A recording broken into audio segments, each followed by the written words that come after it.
ធ្វើម្ទេសត្រាំទឹកស៊ីអ៊ីវបែបណាឲ្យឆ្ងាញ់ថ្ងៃនេះខ្ញុំនឹងបង្ហាញអ្នកពីវិធីធ្វើម្ទេសត្រាំជូរអែមបែបខេត្តខ្វាំងស៊ីវាមានរសជាតិជូរហឹរស្រួយឆ្ងាញ់និងជួយឲ្យជំរុញចំណង់អាហារប្រសិនបើអ្នកចូលចិត្តញ៉ាំហឹរមិនគួររំលងរូបមន្តមួយនេះឡើយចិត្តដល់ឆ្នាំថ្មីហើយសិស្សជាច្រើនបានមកកាន់ទីនេះដើម្បីរៀនធ្វើវា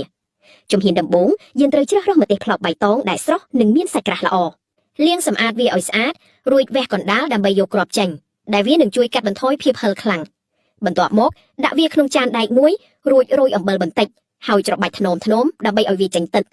បន្ទាប់ពីម្ទេសចេញទឹកហើយផ្ទេរវាទៅក្នុងប្រអប់មួយរួចបន្ថែមស្ករក្រាមស្ករត្នោតខ្ទឹមសចំណិតម្ទេសហឹរនិងទឹកស៊ីអ៊ីវចាក់ទឹកឆ្អិននិងទឹកខ្មេះអង្ករក្នុងសមាមាត្រមួយស្មើគ្នាចូលទៅកូរវាឲ្យសព្វល្អរួចគ្របគម្របទុកសម្រាប់រយៈពេល2ថ្ងៃ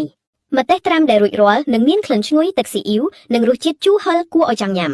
តើអ្នកទាំងអស់គ្នាបានរៀនចេះរូបមន្តម្ទេសត្រាំដ៏ឈ្ងុយឆ្ងាញ់នេះហើយឬនៅ